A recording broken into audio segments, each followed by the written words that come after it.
네, 강주 북구 국회의원 전진숙입니다. 아동권리보장원에게 네. 질의하겠습니다. 원장님, 보통의 가족들은 특별한 사유를 제외하고 보통 가족끼리 모여서 살기를 원하는 거 맞죠? 네, 맞습니다. 예. 특히나 부모로부터 어떤 폭력을 당하거나 불의의 사고로 가족이 흩어지는 부모가 사망한 경우를 제외하고는 특히 남아있는 형제 자매들에게는 서로가 서로에게 굉장히 큰 의지처가 될 거라고 생각합니다. 네, 맞습니다. 거기도 동의하시죠? 네. 그런데 여기는 일반에 보통 그냥 가정에서 살고 있는 아이들을 제외하더라도 아동복지시설에 거주하는 아이들도 저는 같다고 생각을 합니다. 네. 맞죠? 네, 예, 맞습니다. 그렇게 생각하시죠. 그런데 아동보호시설 아동 중에서 따로 살고 있는 아동이 몇 명이나 되는지 파악을 하고 계십니까? 정확하게 숫자를 파악하지 못하고 네. 저는 상당히 많은 아이들이 지금 흩어져서 살고 있더라고요. 네. 이게 도대체 행정 편의주의 때문에 그런 건지 아니면 법률적으로 보완이 되지 않아서 그러는 건지에 대한 한번 답을 같이 찾아봤으면 좋겠습니다. 화면 한번 보시기 바랍니다. 보건복지부로부터 제가 받은 자료인데요. 772개 아동복지시설에 5,317명의 아동이 형제자매가 있는 것으로 보입니다. 그중 형제자매가 서로 다른 시설에 분리되어 거주하고 있는 아동이 728명, 즉 13.7%나 달합니다.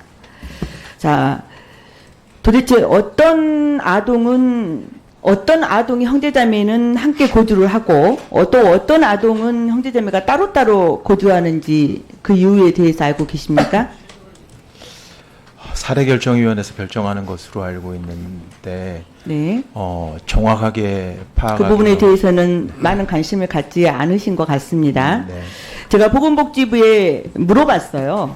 그랬더니 부득이한 사유가 없는 한 같은 시설에 거주하도록 배치하며 부득이한 사유가 종료될 경우에는 시설에서 거주할 수 있도록 주기적으로 점검 후 조치 중이다. 이렇게 답변을 했습니다. 그래서 그러면 어떻게 그 조치를 하고 있는지 자료를 달라고 하니까 지금 이 시간까지 자료가 오고 있지 않아서 정말 그에 주기적으로 관리하면서 아이들이 같은 시설에서 생활할 수 있도록 하고 있는지에 대해서 굉장히 큰 의문이 있습니다. 보건복지부 장은 바로 자료 주시기 바랍니다. 특히 이 부득이한 사유라고 했을 때 저희가 미루어 짐작을 했을 때는 아주 심한 장애가 있어서 특수시설에 따로 거주를 해야 하거나 성별, 연령 등 시설 입소 조건에 맞지 않는 사례가 있었던 것 같습니다. 그런데 원장님 혹시 시설 배치에 있어서 성별과 연령 조건이라고 하는 부분이 있던데 이게 우선 조건에 먼저 배치가 되면서 아이들이 따로따로 살아야 될 이유가 있다고 생각하지는 않으시죠? 네. 예. 화면 한번 봐주시기 바랍니다. 지금 현재 아동복지법에 의하면 7세 이상의 아동의 성별에 따라 분리 거주하도록 규정이 되어 있습니다. 이게 시행규칙입니다. 도대체 어디에서 7세라고 하는 그 규정을 가져왔는지도 저는 잘 모르겠습니다. 아동복지의 기본 이념에 맞게 아동복지 시설에서 거주할 수밖에 없는 아이들이 형제 자매 남매끼리 함께 의지하며 성장할 수 있도록 이 시행 규칙을 일정 정도 개정을 하거나 또는 별도의 규정들을 마련할 필요가 있다고 생각하시는데 여기에 동의하십니까? 네, 동의합니다. 네, 이후에 잘 살펴봐 주시기 바랍니다.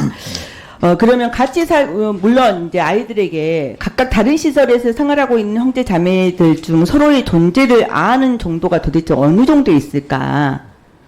이것도 제대로 파악이 좀 안 되고 있어요. 또 같이 살고 싶어 하는 아이들이 있는지, 같이 살고 싶어 하긴 하는지에 대한 이런 실태조사도 저는 필요하다고 생각을 합니다. 아동권리보장원에서 실종아동 정보 시스템을 지금 운영을 하고 있으시죠? 네, 맞습니다. 네, 경찰청과 국가수와 같이 지금 관리를 하고 계십니다. 네, 네. 이런 경우에 유전자 매칭을 통해서 가족을 찾을 수 있는 시스템 맞죠? 네, 맞습니다. 네.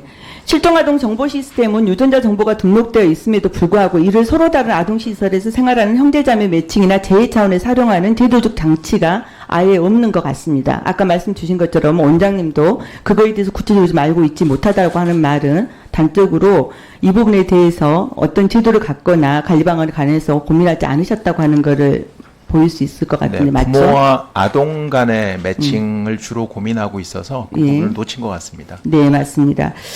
아무튼 2026년부터 최소한 1년에 한 번이라도 정기적으로 실종아동 업무 시스템을 활용을 해서 동거 가능한 형제자매들이 함께 생활할 수 있고 성장할 수 있는 대책을 세워서 별도로 보고하시기 바랍니다.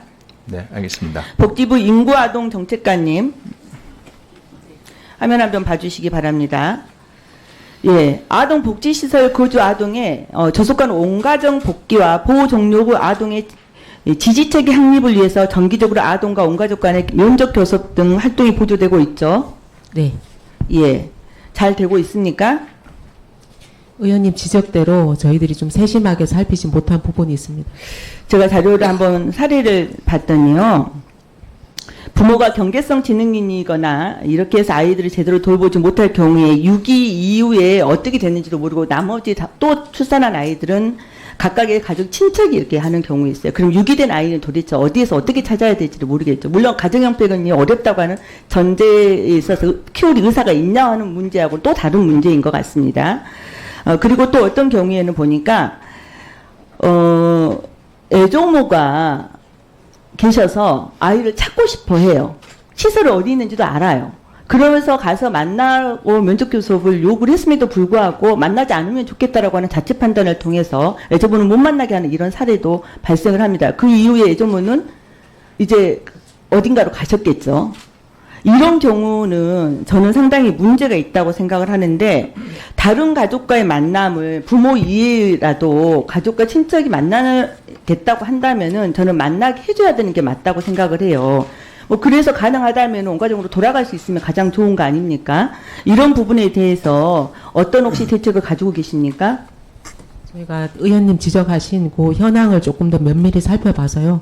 의원님 말씀대로 네, 개선하도록 하겠습니다. 예, 개선안과 이후의 대책에 관련해서 준비하셔서 저희 의원실에 보고해 주시기 바랍니다. 네.